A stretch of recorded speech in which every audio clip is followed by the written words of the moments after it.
Hello and welcome to a deeper dive with Dara Cam. That's me. Today we have a very special guest, Andrew Warren, who until quite recently was the state attorney in Hillsborough County. Andrew Warren was elected first as the state attorney in the 13th Judicial Circuit in 2016, was re-elected in 2020, and was suspended from office by Governor Ron DeSantis in August. We take a deep dive into Andrew Warren's attempt to get his job back in a lawsuit that has drawn national attention.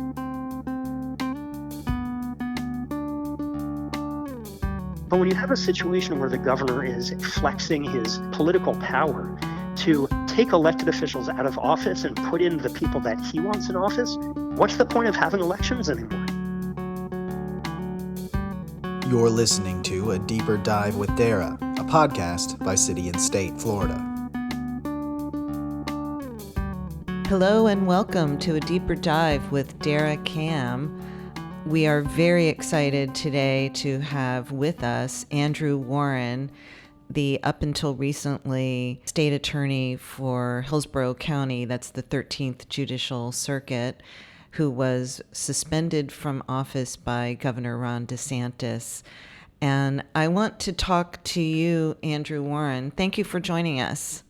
Oh, my pleasure. Thanks for having me. I want to ask you a little bit about it's a little complicated explaining how you were suspended, because I've been covering politics in Florida for 2.5 decades, if not longer. And I've seen many governors issue suspensions, including this governor. It's very rare that a governor will suspend someone from office, which the governor does have the constitutional authority to suspend someone from office, and it is the Florida Senate then that actually has the power to strip the person from office. It's rare for a governor to suspend someone, an elected official, who has not been charged with a crime or indicted for a crime. Am I right about that, or am I mistaken? No, Dara, I think you're absolutely right. I mean, this is rare, if not unprecedented. I mean, I'm a twice elected DA who spent my entire career locking up violent criminals and fraudsters. And without warning, I was forced out of my office by an armed deputy, removed from my elected position, and replaced with an ally of the governor who's never received a single vote for a single office.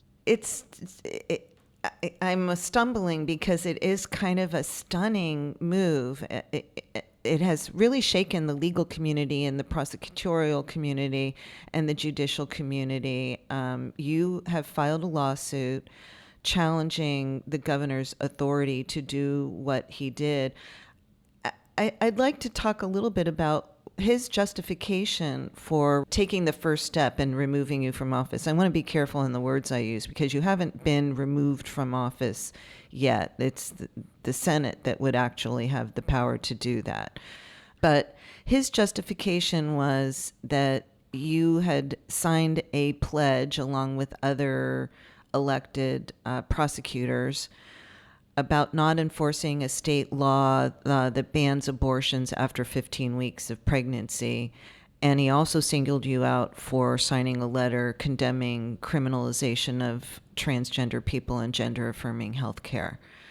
So your lawsuit in part says that you're being, I mean, this is just lay person's talk. Tell me if I've got it wrong, but the way I kind of have been framing it in my head is, this is a First Amendment issue. You're being stripped from your post, your elected post, based on things that you have said, words that you have said, and not on actually any actions that you've taken, breaking the law or running afoul of state policies and procedures. Does that sound about right? That is right. So there are a few things to break down there. So first, let's talk about the reasons why the governor says I'm being suspended. Now, he has cited zero examples of specific actions taken by me or my office that broke or ignored the law. Now, we have to keep in mind that what the governor is saying in the stump speeches as he travels the country is a little bit different than what he put in the executive order. But he's claiming that I didn't follow the law. But again, he has cited 0 examples where I've declined to follow the law, and he can't, because there is no instance where I've declined to follow the law. This is really about the fact that I oppose 2 of his favorite culture war issues. I spoke out on abortion, and I spoke up for transgender Floridians. Now, no case on either of those 2 issues has ever come before me or my office. In fact, the abortion law was held unconstitutional by the first and only court that's looked at it. There is no law about transgender health care on the books. So I'm being accused of violating laws that don't exist. I mean, this is how absurd the governor's claims are. I'm being removed for not enforcing phantom laws. One that's unconstitutional, the other that doesn't exist. The only place where these 2 laws that I supposedly haven't enforced validly exist are in the governor's imagination. There was something in the executive order too, I believe, about I'm calling it biking while black. I think I'm probably maybe misrepresenting, but your office had done had worked with local law enforcement, I believe, to come up with policies selecting how you wanted to focus your office's resources. You don't have unlimited resources. You can't prosecute everything under the sun. So can you talk a little bit about what your office is doing about choosing to prosecute some crimes that maybe gave the governor agita? Sure. And again, Jerry, you've hit the nail on its head. I mean, prosecutors have discretion, and I've used that discretion within the law. And I've used it in a way that's very transparent to my community who elected me, because I believe that they should understand where my priorities are. So we have focused and prioritized prosecuting violent crime and serious fraudsters and repeat offenders and sexual predators and people who harm children, all the crimes that look, I'm a father of 2 young children. The types of crimes that keep me awake at night, those are the types of crimes that keep my community awake at night, that people worry about. That's where we've put our resources and our focus. And we have found different ways to deal with low-level offenses. Traffic offenses such as driving on a suspended license, which is one of the most common crimes in Florida, the most common crime in Hillsborough County. So we've created diversion programs. We've created rehabilitation programs through specialty courts like drug court and mental health court. So if there's a question about, how I'm prioritizing resources, let's be clear. I am prioritizing resources on the crimes that pose the greatest threat to the community, consistent with the vision that I laid out for my community when they elected me not once, but twice to serve in this capacity. It's interesting because I remember the day that your suspension was announced. I'm sure you do as well. You were holding a press conference. You were set to hold a press conference, and you actually did hold a press conference about a cold case that you had actually found. Your office actually arrested 2 men for the rape and murder of a woman from 30 years ago. And that was a case that your office had I'm sorry, I can't remember the name of it, but the conviction review unit, is that Yes. correct? And so someone who had been prosecuted, I might pronounce his name incorrectly. Robert Dubois. Dubois. Okay, right. That he was exonerated 2 years ago. Had been incarcerated for 37 years for something that he didn't do. This is something that other prosecutors are doing. These conviction review units. That was a big deal to find out who committed this crime from almost 4 decades ago. Same day, announcement came out. Same day, the governor announced you were suspended. What was that day like for you? Well, this is an amazing story of injustice and justice. There was a crime in Tampa from 1983. A young woman was brutally raped and murdered, and a man was convicted shortly after that, who spent 37 years in prison. And 2 years ago, after more than a year of investigation by our conviction review unit, which is a special unit in the prosecutor's office that looks at wrongful convictions, we exonerated him because we found indisputable evidence that he was not involved in the crime. But we didn't stop at his exoneration. We got to work because we had leads towards other suspects who may have been involved in the crime. And we spent 2 years working with local law enforcement on two separate investigations, another unsolved murder from 1983 as well. And after 2 years of work, we were able to bring these two men, to try them, to bring charges against them through the grand jury. And it was on that day that I was sitting in the grand jury supervising this process to charge these two men with two rapes and murders of two women whose families, the victims' families, had been waiting nearly 4 decades to have answers in those cases. That's what we were doing on that day. So it is, we found the wrong person and got him out of prison. We ended up finding the right people and were able to charge them. We were able to deliver justice to those victims' families who had been waiting so long for it. And it was on that day when the governor intentionally picked the day to suspend me, knowing what I was doing, knowing the work that was being done at that moment. And what's really disappointing, among so many other things in this story, is that their suspension of me jeopardized those investigations and jeopardized the grand jury indictment of these two serial murderers and rapists who had never been charged with these crimes for 39 years. Well, I hadn't really thought that through now. Is there a possibility that these people who you've tracked down after almost 40 years and accused of two rapes and murders, thank you for correcting me on that, that they might not end up getting prosecuted because of the governor's action? That's a possibility. I've been completely cut off from the job that I was elected to do.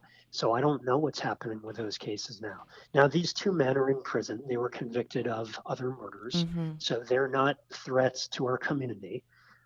But I can't tell you what's going to happen with those cases. What I can tell you is that there are a lot of people who don't like the idea of conviction review units. People who think that a prosecutor's job should just be to prosecute the case in front of you and do nothing else. And that's never been my vision of criminal justice. My vision has been much broader. It's about how we make our community safer. And that involves prevention. It involves working on reentry. And of course, it involves the day-to-day, which is prosecuting dangerous people. But a conviction review unit that finds someone who is wrongfully convicted and then goes and gets the people who were never charged with a crime, the actual perpetrators, for some reason that rubs some people the wrong way, even though all of us agree that innocent people shouldn't be locked up for crimes they didn't commit and guilty people shouldn't get away with the crimes that they did. Well, those conviction review units, your office is not the only one to have those. I mean, there are a growing number of prosecutors who have set up those units. And I mean, to me, it seems as, not just to me, but what I know from having covered criminal justice for many, many years, that's a way of building trust in the community, which is what all law enforcement and, the judicial branch seems to, or at least says they have an interest in, is building trust in the community.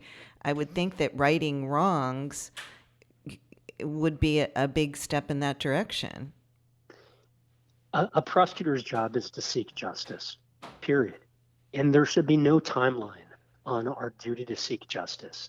And so, yes, there's a benefit in building trust in the community. But at the end of the day, my job is not about getting convictions. My job is not about conviction rates. My job is about justice and public safety. So if we can find someone who didn't commit the crime, which means that the actual perpetrators are still out there, and then use that to go after the actual criminals, that's a win-win for the community.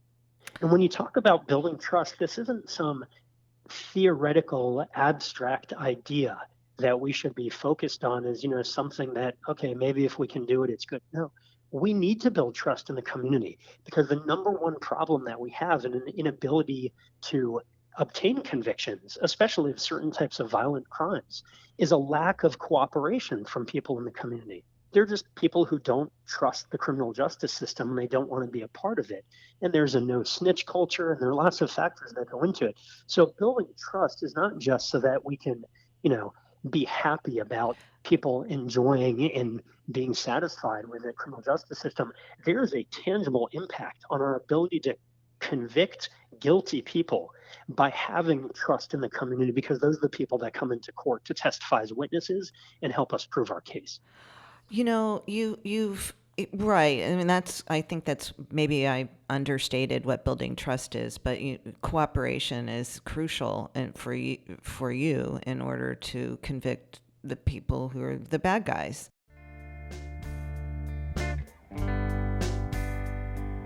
We'll be right back with Andrew Warren.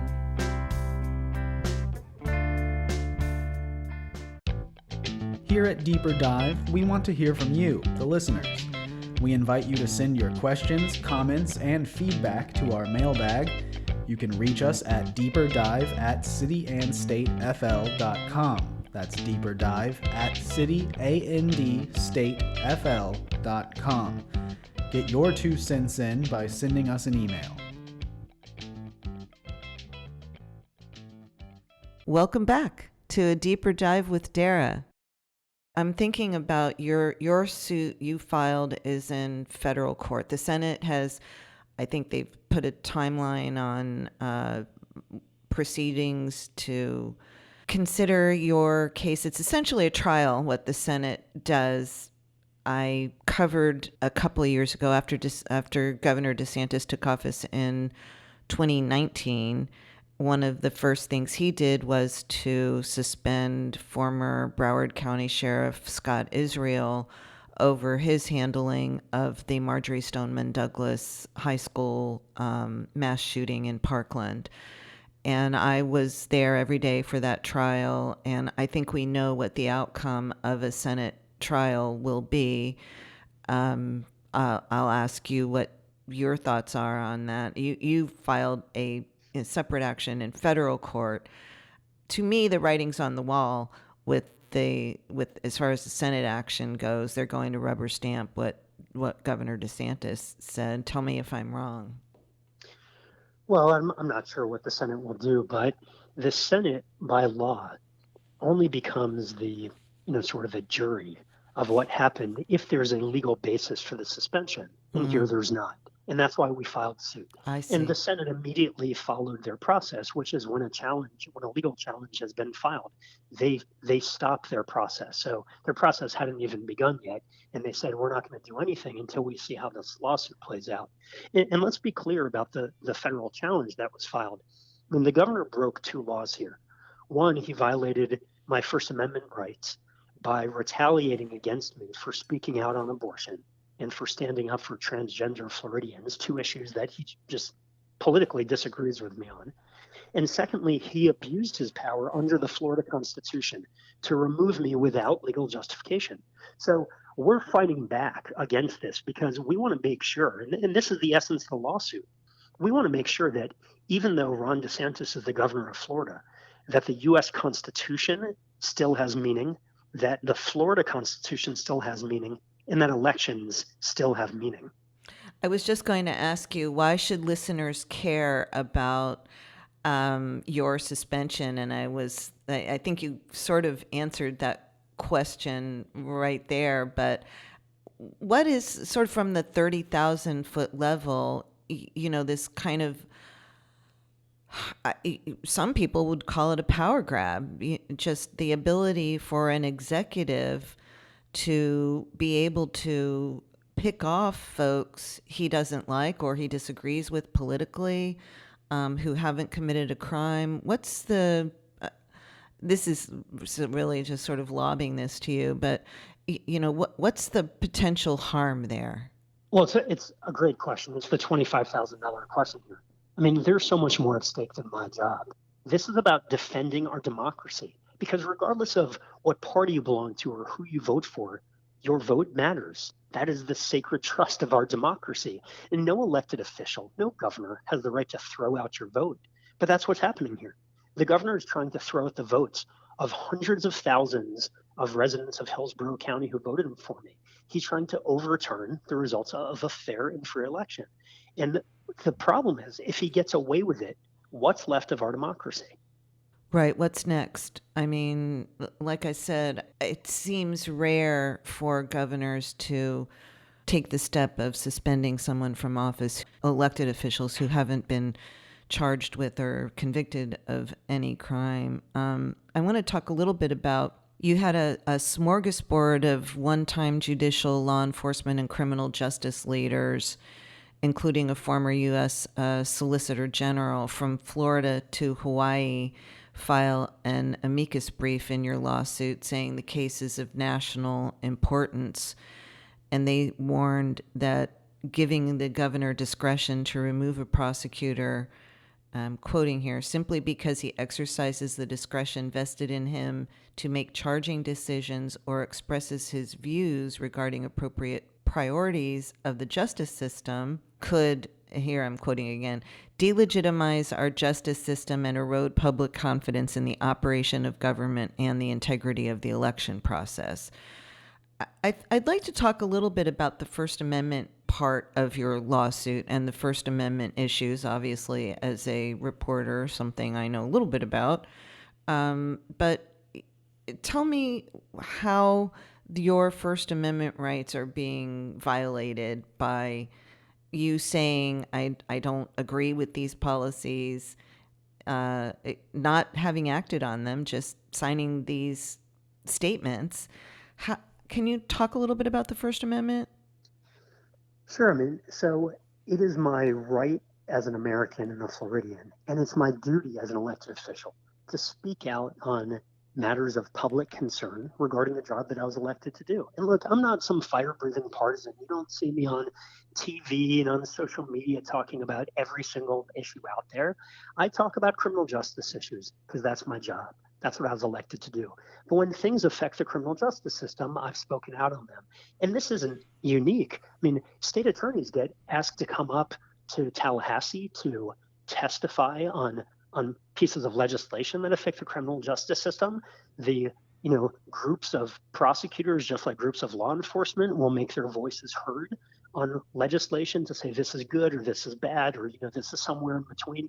So speaking out on these issues is part of the job. But the idea that if I say, I don't think this is a good law and here are the reasons why I'd oppose it, and then to be retaliated against for saying that, that is a dangerous attack on free speech. And it doesn't matter. Look, everyone's looking at this through a sort of partisan lens, or many people are. But it doesn't matter if you're a Republican or a Democrat or an independent. Everybody should be outraged because every single person in Florida now has to fear choosing their words carefully. The governor has made one thing very clear. Don't disagree with him, or he may use his office to punish you. I mean, he went after businesses, Disney and the Special Olympics. Mm-hmm. He's muzzled teachers in their classrooms about what they can talk about. He's now going after a public servant. I mean, there have been targeting of law enforcement for doing their job with regard to what happened in Mar-a-Lago. I mean, people are allowed to do their jobs and speak out about how they do their jobs without fear of retaliation. That's not something that should be happening in Florida. That's something that happens in Cuba and in Venezuela. That is not American, what we're seeing happening here. Since Governor DeSantis suspended you, he suspended 4 Broward County school board members too, and that was the result of a grand jury report that seemed a little bit lopsided. I don't know if I'm going to piss anybody off by saying that, but that was the recommendation of the grand jury. Removed 4 school board members, including one I think who had just been reelected just in August. So it seems as though the governor has really He's flexing his political muscle. He's using the executive branch in a way that I don't think we've ever seen before. No, and look, I've spent my career as a prosecutor and in courtrooms, and so I still live in a world where facts matter. And I know that the governor is now campaigning for president, and so he lives in a political world where apparently, in his view, facts don't really matter. So I'm not going to, I don't know all the reasons about the Broward suspension, so I'm not going to get into, I'm not going to speculate about that. Mm-hmm. But we can look at who those people were replaced with. You had 4 women replaced by 4 men. You had 4 Democrats replaced by 4 Republicans. In a county that's nearly 50% Democratic and only 20% or so Republican, the governor, with like a stroke of his crayon, made the school board, which was 8 out of 9 Democrats, which is representative of the makeup of the county. Now it's 5-4 Republicans. So, and these are people, the suspended members had backgrounds in education. The 4 new acting members, they don't. So there's just a lot of concern there. And again, I'm not getting into the legal basis for whether he could or could not have done it. Mm-hmm. But when you have a situation where the governor is, as you say, flexing his political power to take elected officials out of office and put in the people that he wants in office, what's the point of having elections anymore? When you frame it that way, it sounds rather frightening, doesn't it? It is absolutely frightening. And again, this is why this should concern everybody, because Republicans shouldn't want Democrats having the power to remove elected Republicans. Democrats don't want Republicans having the power to remove Democrats. The reality is that nobody should want elected officials to have the power to remove other elected officials just because they don't like the job that they're doing or they don't like who the people are. That's what elections are for. The voters get to decide. My elementary school age kids understand this. When my 8-year-old is saying to me, but you were elected, right? I was elected. That's what elections are for. This is just from top to bottom, extremely undemocratic and un-American, and it's illegal, and that's why it's being challenged in court. I want to shift a little bit and talk to you about Amendment 4. You were a proponent of Amendment 4, the constitutional amendment that restored voting rights to felons who have served their time in prison. And I think you also locked horns with Governor DeSantis over the way that the state has implemented that amendment, which I think a lot of people, I covered that quite closely.